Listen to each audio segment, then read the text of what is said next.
There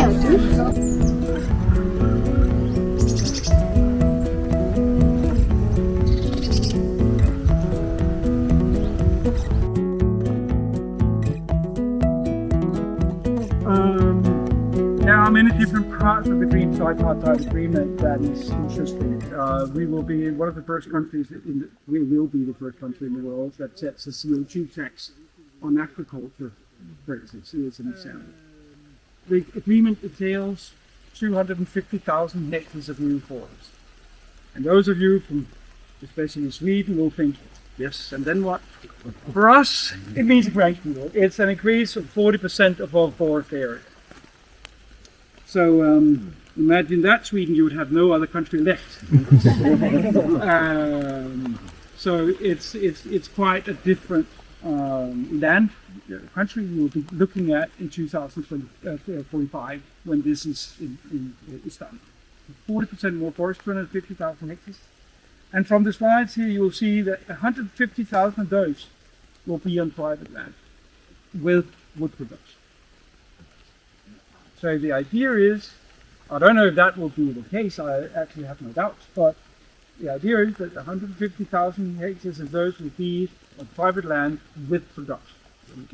60,000 of those will be on private land, but set aside for biodiversity protection.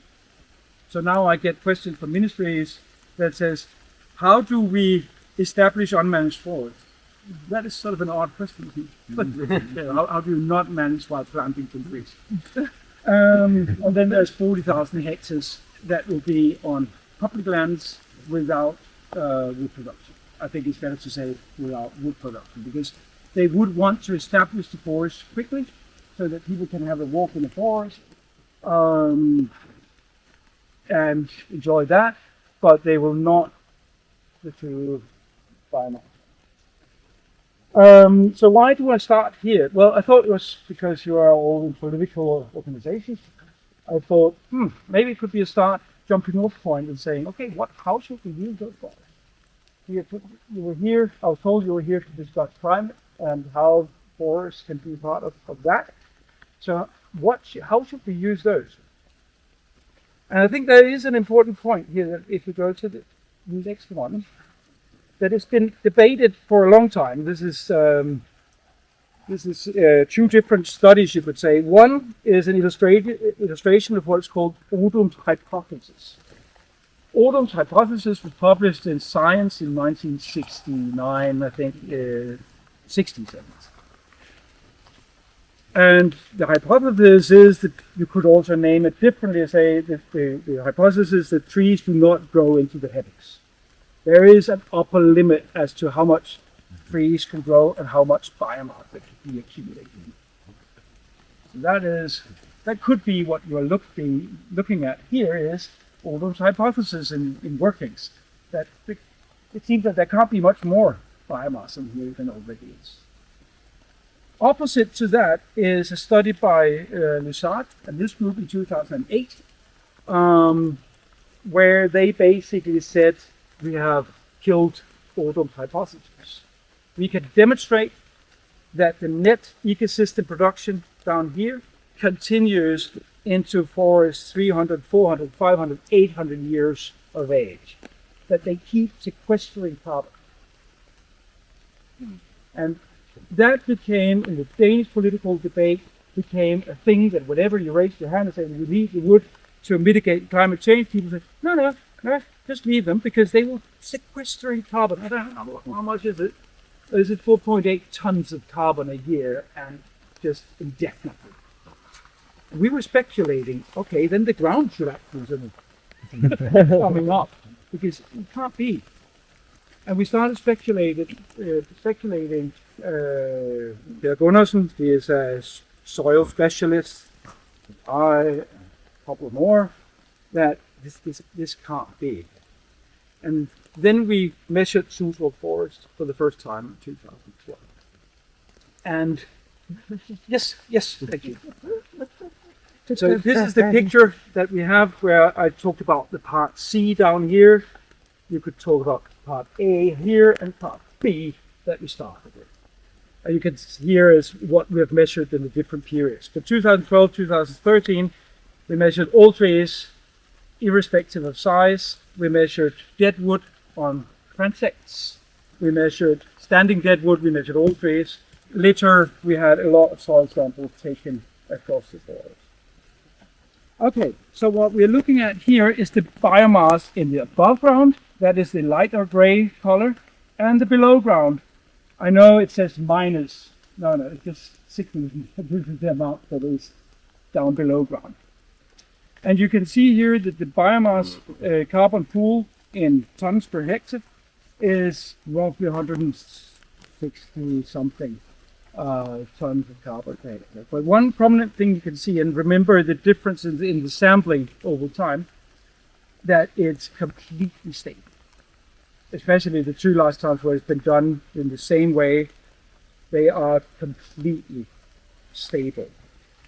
So, well, if there is such a continuous accumulation of carbon, at least we can say that it is not in the above ground biomass, and there is a quite stable relationship between the above and the below ground biomass because the trees need to stay anchored. So that pool does not change either. So much for our friend here, Lundstedt. If you're looking at part, the diagram here is for the individual parts, that it seems that the part A here is slightly increasing, part B is completely stable, and it has dropped somewhat out here in the wetter areas, probably because of wind flows. So there is a bit of sort of dynamics there. These graphs here show for diameter classes what happened, and that is here from 2003 to 2013. We can see that probably after the wind throw in year 2000, there was a lot of trees coming up here in this part. So you can see the biomass in these parts here increases, and then there are some trees here in the larger diameter classes that disappear, so they simply fall over and die. Now we can see that those gaps that were created up there, they are closing up. So not much is happening here in the smaller diameter classes, but those that were formed here, they sort of continue up in the bigger diameter classes, and more is falling here in the bigger diameter classes. So we can see the dynamics over time, that a wind throw, a build up, and then a drop off at a later stage in this larger diameter. So we can see this dynamics that's going on. What is interesting is that we have seen the 99 3rd of December storm that was also quite Gudrun in Sweden. That was quite severe. No, that was 2005, sorry. No, that was 2005. What was the other one? 99 was quite severe here. We have 11, we have 13. So we have these big events. They really not meant anything to the forest. Thank you. You're very good. We can also see what it is that's being built up in speech, because the gaps that open in the forest by the wind flow are simply not big enough for other trees to colonize. So you can see speech that accumulates in the gaps. We can see that Tvergus oaks are disappearing to a large degree. They are actually responsible for much of the disappearance. And then we can see Praxinus, that is ash, disappearing, but we can see a build-up of the maple. So that is another part of the dynamics, and we can see the diseases happening. Okay, so we think we understand the dynamics here and why it is that it's relatively stable. Looking at some of the other pools, this is the deadwood carbon pools. It seems that there are some data from the first measurement in '93, but Jakob Heimann hasn't given them to me yet, but he's personally, yes, so that we can see if we can use those data as well. So for this graph, I've only taken 2013, 2023 in inventory. So we have inventoried all the dead wood, both in 2013 and 2023. And what we can see is happening is that the amount of carbon is almost stable. It sort of levels off a bit. It seems that carbon is escaping the pool. But what we can also see is that these are the classes of how much broken down the wood is. The class 5 is almost, this is class 4. So class 5 is what you see up there. So it's really falling apart. And you can see that there's been more of that. It's becoming more frequent. So we actually expect to see quite a drop in the amount of deadwood in the forest here, unless of course we get a storm tomorrow, and then we start building up. But since it's been a while, the last storm that really hit here was 99. Since it's been a while, we can see that carbon is escaping out of the pool. How do you measure carbon content in a class 4? Is that we of normal, or how do you do that? We calibrate it, and then now Morten Christensen took out samples of these, and so we know that when it looks like this, then it has so many percent of the carbon left, because we analyze Do you know those how samples. much it is? Can you render that by? No. No. There we have simply a diminishing factor, so it's 93% for class 2 and so many percent for class 3 and so many percent for But it's not a very precise No. science that we have there. but class 5 has a lot less coal than class Exactly. 1, I would say, Yes. even if at the same volume. Yes. Yeah. Yeah. If it comes, I mean, you can grab it and you can feel that it gets lighter. So there is some of the carbon that has disappeared, and that is also what fungi has been eating. Yep. Yes, and here we have the soil carbon pools. They are also completely stable. So if Lysard was absolutely right on the money, where the hell does that carbon go? And that was when we wanted to stick the knife in, because what you see here on the lower graph here are the nitrogen fluxes under this forest. Because we have one of the ICP Forest level 2 points here. I don't know if you're familiar with the ICP Forest program. It's a European program where we have intensively and less intensively monitored plots all across Europe. Well, I think we have 2 heavily monitored plots in Denmark right now. We should have a bit more. Anyway, but one of the level 2 points is just up here. So we have measured the nitrate fluxes in the groundwater here since the early 90s.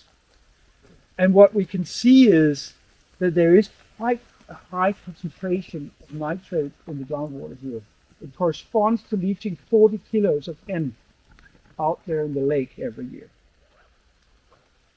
There is a fixed ratio between nitrogen and carbon in most living organisms that has to do with the proteins that we all develop from.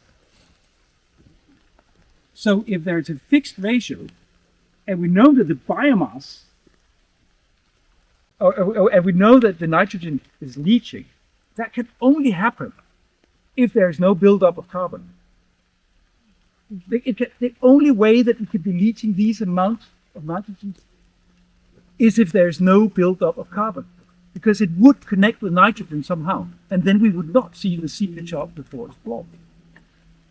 And that was when we wrote the paper in Nature saying we were wrong.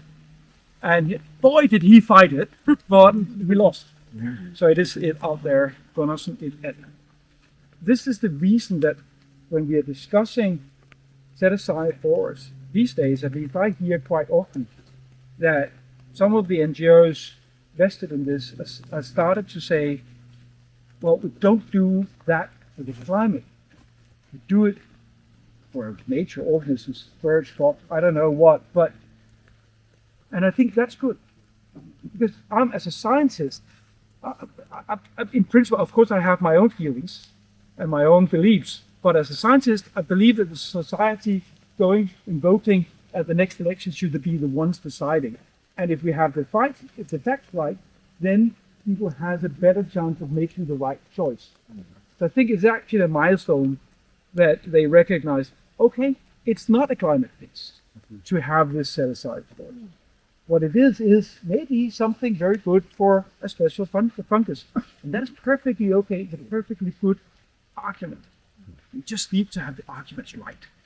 And at least coming from my point of view in my part of the world, that is what I want. We need the facts right. Then people can make the decisions as to what they want. But they need to be more informed than that. But I think now we'll just talk a bit more so that technology can listen to me. But yeah, question. Yes, of course. If I understood your speech right, it means that, well, you aren't binding any more carbon in this, and because of that, the nitrogen is leaching out to the waterways. Yes. If I think about another argument, you have to leave a broad amount of forest to waterways to protect from nutrient leakage. So in that case, it means you shouldn't leave old forest. If you want to popularize and draw the conclusions of this, you shouldn't leave old forest next to a waterway because it won't bind up the nitrogen. You should leave the young forest. And thank you very much for that question, because it's a really, really good question. Because this Green Tripartite Agreement had two main foci. One was climate, and one was retention of nutrients from agriculture. Those were the two main things originally. Then weights have been shifted and so on. Then there were three parts underneath. One was biodiversity protection or habitat conservation. One was drinking water protection, and one was recreation. So let's see how it goes with the nutrient retention. Of course, for this afforestation for the first 100 years, you probably will be in the right. Unless if you allow the forest to establish itself, because then that takes time and you could be leaching nitrogen in the meanwhile. So it will be doing well for the first 100 years. Biodiversity, but then you're right. Then it will be, and forest is a really big, good filter. It filters nitrogen out of the air, drops down here, not taken up by any metabolism or anything, straight into the water. Also straight into the drinking water reserve. So you might also not be protecting the drinking water. I think it's such a good point. And it's not because I think we should have these things. My personal belief, now I'm outside science, is that we should not have too much of it. But that's a personal belief of mine. Because I think the forest can do so much more. Because if you have the forest and you actually extract the biomass, what you also extract is the nitrogen, allowing to build up more, to take up more nitrogen. So in that way, you're saving you're not only making a product that could be saving climate, but you're also saving your drinking water and your coastal waters. So first I've tried to depict the unmanaged forest here. So you have them trees, they go larger, and they go larger, which means that the uptake just goes down, but then it levels off at a specific point, right? So then there's no more uptake. So it doesn't go further down here. So that is why this curve is drawn the way that it is at this stage. Then we have a different situation in a managed forest. You have some trees, they start growing larger, they start following the same trend as the unmanaged curve, but here the trees all of a sudden get smaller. It's because it's not the same trees, they have been harvested. So we planted some new trees. So you have quite a large emission, right? You have emissions, so you have something more out in the atmosphere. Then you establish some new trees in all of the Nordic countries. There are legislation in place that make you do this. And that legislation, speaking for Denmark, is one of the strongest legislations that we have. We can be absolutely sure that there will be new trees. So, but the trees grow slow in the beginning. So that is why this curve here starts slowly, but then the trees start catching on, and they grow faster when they're sort of young and middle aged. It's the same thing with my kids. And at some point it levels off again. But of course you have all this out in the atmosphere, so it's above but it gets close to the unmanaged line at some point in time.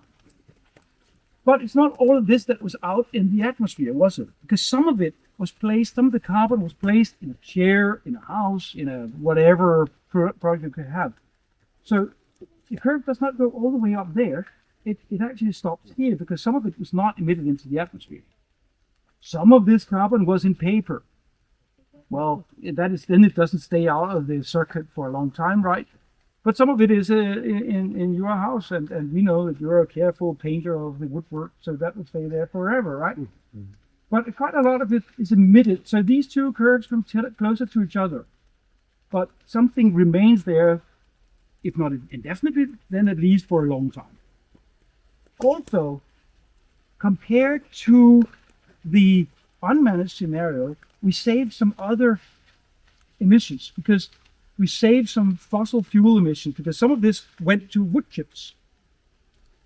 In some cases, it's much. When I cut down a big beech tree like what you have there, or I don't, but him, I does, and he cuts it down, he puts the cut up there somewhere, he will probably cut off around 45-50% of it will be the bulb, but the remainder will not have as much usage, and some of it goes to firewood. If it's a conifer trees, we are just having some very old, very big conifers right now. Around 75-77% of it will become something that is useful. But it depends on the tree species, how much of the lessened fossil emissions you have.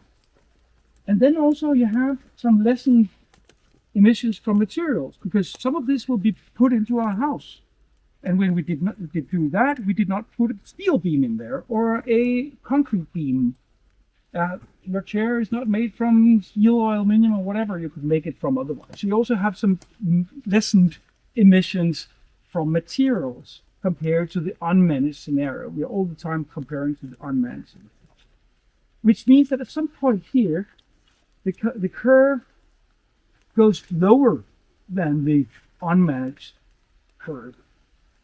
This is what's called the carbon depth, is something you hear in the media all the time. This is the carbon payback time. How much time did it take to pay back the carbon that you originally emitted? We did some studies on how long is that payback time actually here in Denmark. Based on a very large, we had more than 67% or something of all the energy going to power stations. We had tracks on where did all the wood come from that was imported to as biomass.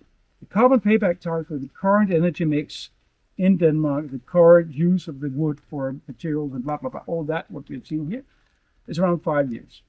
If it's Danish sourced wood, it's around 1 year. So whenever people say, if you cut down that tree, it will only be repaid carbon-wise in 200 years. No, because you're not sourcing individual trees. You're sourcing from areas and the size of Denmark actually. You're sourcing from regions. So could we quit that discussion about that tree? Because elsewhere... Could we invite you to have this debate with the Finnish professors? I will happily have that debate with anyone. Good. Because, of course, down here we didn't cut the trees, so they are, of course, growing, capturing some of that carbon. Look, please. So, yeah, we'll skip that example. It's quite complicated, but we actually sort of simulated some harvest in some real forest where we have mapped every tree and their biomass, and that shows roughly the same, other than it's actually a benefit to harvest the trees almost immediately in many of the things. But where are we going in the future? And these will be my final remarks. I think there are some more slides, but I think we'll leave it to that. Firstly, we need to increase tree growth so that the steepness of this curve becomes bigger. When we're talking about climate, now I'm not talking about insects, fungi, birds, whatever. Forests have always been taking care of multiple things. But now we'll just talk about what we should do for the climate. We should have the trees growing faster. That is selecting the right provenances, but also looking into a changing climate. We need tree species that can actually tolerate that climate. So maybe we'll see Castanea sativa here in 100 years from now, or you'll be planting it, or hybrid walnut is the tip. We need to increase wood use, going from the upper curve to the yellow curve, the bright purple curve down here, because then we store more wood out in the built environment, especially. But what about the fossil part? Fossil energy replacement. It's been a huge debate in Denmark, and I think it is in all our neighboring countries. It is at an EU level. Well, in the future society, when you go to your office and look around, much, if not 90% of what you look at is coming from some sort of fossil resource, either being processed from something fossil or simply being fossil, plastic, for instance. All of that in our common future will be replaced typically by carbon. Carbon is one of those materials that we'll be using a lot in the future, from wood, but also from straw and also other things.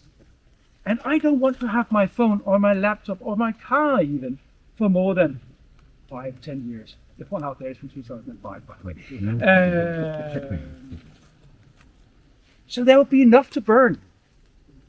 So in some ways, no, we will probably not burn as much coming directly from the forest, because we need to be much better in utilizing this beautiful resource for the future. But since that our society is turning over a lot of stuff all the time, there'll be plenty to burn. But you don't see any, and you really don't see any wood-fired or biomass-fired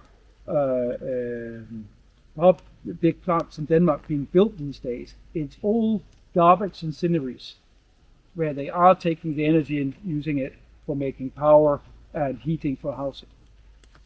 I think that's what we'll see in the future. So, no, perhaps not directly from the forest, but via pathways. And then we need to be much better to substitute the materials that our societies are built on from forests than we are today. Because cutting that and removing 55% of the volume in the first, then it goes to the wood, the sawmill. Well, their efficiency is around 55%.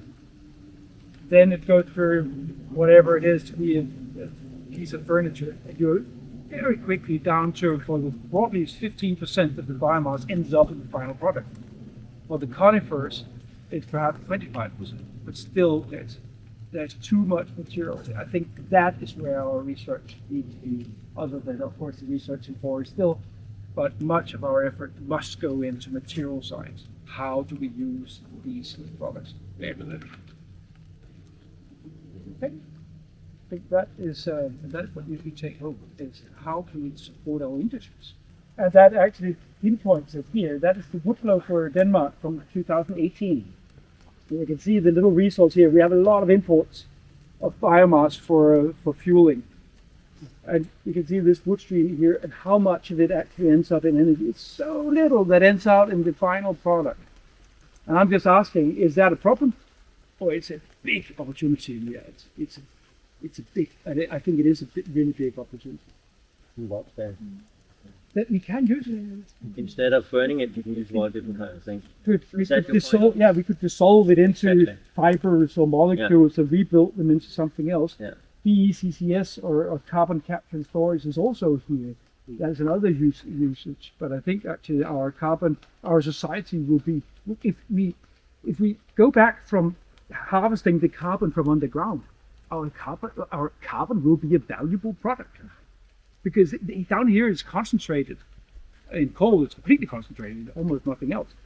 In oil is less so, gas. But we will be lacking carbon in our society. So carbon will be a quite pricey commodity. This is being worded in a different way in the Danish debate. Why should we use the forest? Because you're only utilizing such a small part of it. You could say the same thing about wheat, right? How much flour do you think actually comes out of this plant? Yeah, it's 12%. It's the same thing as conifers. So 50%, something like that. So, I mean, it's a stupid argument, but it is a challenge. How can we do that? Yes.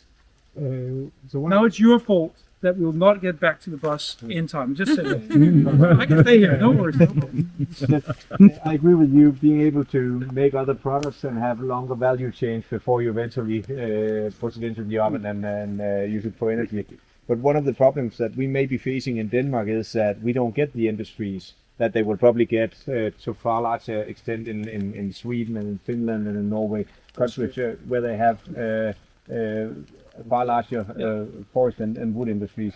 So in that respect, because my perspective is that even if we don't get that in Denmark, it's still perfectly acceptable to use wood directly for energy consumption because it entails so many other great things in connection to forest and forestry, and it actually put a lot of economy into the forest sector. As far as we can tell, we were discussing it a bit earlier today that over the past 15 years where we've been using biomass for energy, forest area has increased, amount of wood in the forest, standing wood, dead wood has increased, amount of wood taken out for products has increased. So in that respect, not that there is a direct causality, but it still shows that the key figures are going in the right direction. I'd say that from the forest statistics, all key figures, all the indicators under the 6 criteria of the Pan-European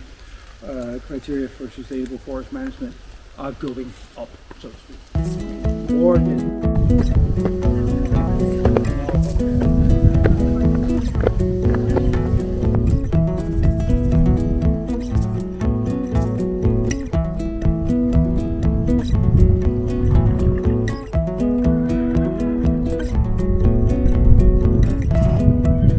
First of all, welcome to this project. It is a project that a company called the Coffee Collective has made. They have coffee restaurants in Copenhagen. They have also in Aarhus. I think they have 7 or 8 coffee restaurants. They established their own business in 2007. And one of their goals was to pay the farmer who produces the coffee a little more, so that you can say that here in the rich countries we drink the coffee, and in the poor countries they make the coffee beans. So they pay a little extra to the farmers for the coffee beans, and that's a way to make it better for them. So that's their mindset in all of this. So they take some, you can say, responsibility in the work we're in. And that's the same with this project. So they want to create something that is good for the climate and it's good for biodiversity. Started in 2023. The people behind Coffee Collective. Collective Forest is a fredskov, protected forest, which in the most natural way should contribute to reduce our climate aftryk. Impact, climate impact, It's nice. It's nice. Yeah. Some of the forest was the bit that we walked through early on. And then they have 5 hectares here behind. And I think they have maybe a summer party. They put off tents and they have a lot of fun here, I think. Yeah. I was just asking about the economy project like this. The cost of the land was 170,000 kroner back in 2022. The subsidy from the old scheme was 35,000 kroner. The cost of doing this planting, setting fence, the weed maintenance is about 60,000 kroner. And the land, because you have planted, what? Total or per hectare? Per hectare. 60,000 kroner per hectare. Subsidy 35,000 per hectare. You bought the land 170,000 kroner. The instant you planted the land, it went down to maybe 120,000 kroner, I think. So, yeah, it's a little bit tough being a company that wants to plant a forest here, and that will go really a long time before you have any income for this, especially because it's broadleaf and it will be a low income in many years. We are now getting, as you probably know, a better subsidy scheme, and that will increase the numbers of hectares that will be planted. But as I see it, one of the big issues is the income for the landowner every year. Because it's okay you get a high subsidy when you are planting, you will use most of it when you are making the forest the first couple of years. But if you then go down to 2,000 kroners from the EU subsidy, and that's all you get, not many people will do it. You need to get a higher income every year that is similar to what you get when you are growing grain. So there could be different solutions to that. One of the things that would be maybe easy to do is the credits, carbon credits or credits in another way. As I understand, it's not a possibility at the moment because of the ones that are issuing those credits don't see the potential right now in Denmark. Yeah, and also because of the problem of additionality in relation to the green tripartite agreement, because if you want to have carbon dioxide credits when you plant forests, you need to be able to establish that the carbon sequestration will be permanent. By having a protected forest, it will certainly be permanent, but you also need to prove additionality. You need to prove that this would not have happened unless you do it. But when the government launches a program saying we will plant 250, or we will ensure that 250,000 hectares of forest is planted, and they give a higher grant than the EU grant is, then it's very hard to prove that you are planting the 251,000 hectare of forest. So there's a problem with additionality, which means that most companies, being very scared of being accused of greenwashing, they would prefer to do such initiatives in Kenya or other countries where they don't have a green tripartite agreement. Yeah. Peter, could you tell us a little about if you have a climate focus on what tree species you chose and which discussions did you have, for instance, for leaving out the 20% conifers or something like that? Well, could you tell a little about how you've done that? Yeah. The subsidy for broadleaves was at the time the double size than if it was conifers. So that meant something also for this company. But you're allowed to, if you plant the broadleaves, to have you can make some small round, what do you call it, holme, small areas with conifers. That's allowed, but it's in this area it's in total 2 hectares that are conifers, but they are placed in very small groups, because that's the way we could get the subsidy for broadleaves. And the broadleaves that are planted are mostly the broadleaves that have a higher, what do you call it? They are skyggetræer. Climax tree species. Climax tree species. Beech, Prunus avium. It's Acer pseudoplatanus, those kind of species that is mostly used to increase carbon. But still, you wanted to make a forest that was resilient to the challenges of the future. Yeah.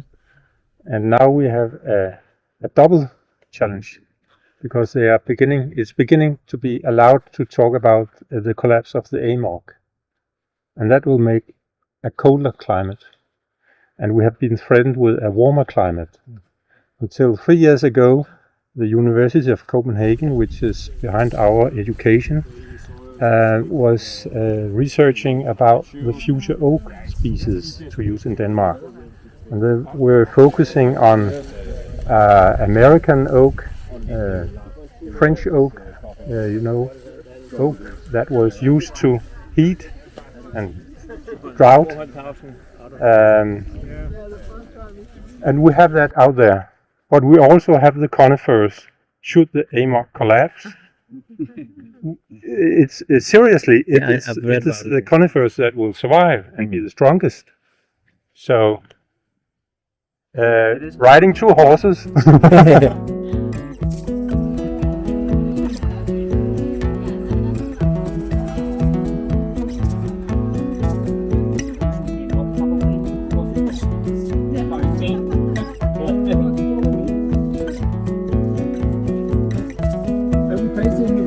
And almost on the top of the hill. There are some protections out here, so we could not place it on the real top, but a little below.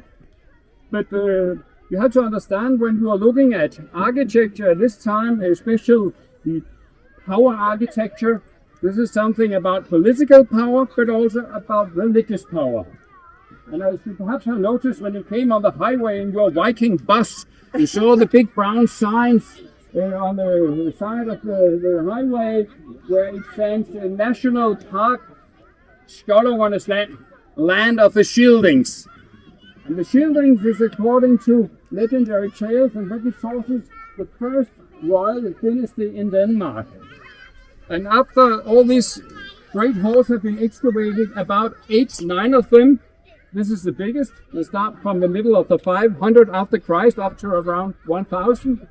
You can see that there's a kind of truth in these old tales and legends, because there's a dynasty here for 500 years.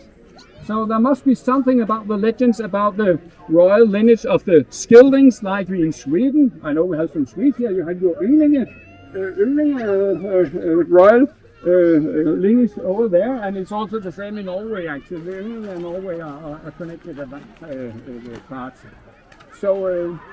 And you know also from this tales, exactly from the Icelandic writer Snorri Sturluson, and where have we the Iceland? Yeah, we're very fond of Snorri. Because he writes a lot about Nordic mythology. He has tried to collect what he has been hearing in older written sources. He also tells us actually that King Shield, or Kong Skjold in Danish, he marries a goddess called Heidjon.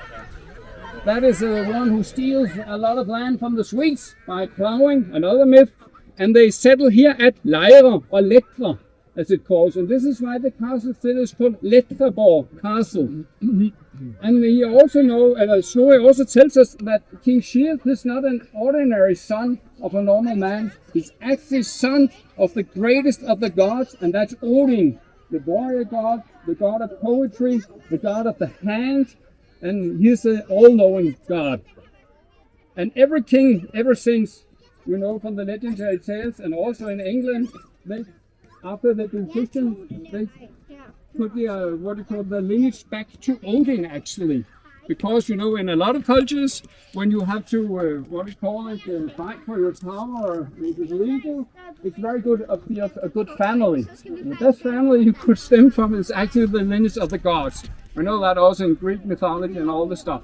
So you have to understand that the guy who ordered this hall to be built has been looked by his followers like an intermediate between the gods and the earthen people here on Earth. And this is also exactly interesting when we're talking about wood and architecture, because in the Northern mythology you have a very famous tree. It's ash, the ash Yggdrasil. The name Ygg is also one of the 200 bynames for Odin. That means the terrible one. And Drasil means horse. And we know when you have what you call shamanistic traditions in your religions, some very special people have this ability to travel between worlds, and they normally do that on a horse. And we know how many legs have Odin's horse? 8. 8 legs, yeah. So it can go faster than any horse and actually can ride through different worlds. And you also know that if you want to enter the knowledge sphere, we know in Mongolia, even today in Siberia, the shamans have to climb high up in a tree, both when they are initiated in different ceremonies, even today. It's still a living tradition, but you also have, you're closer to the, what we call it, the garden sphere, you're higher up you can get. This is why this is placed high, but this is also why a tree is a very important symbol. So, are you all working with forests? Look at your ash trees, if you have any. Different point of view, perhaps this is a very sacred tree. And spiritual.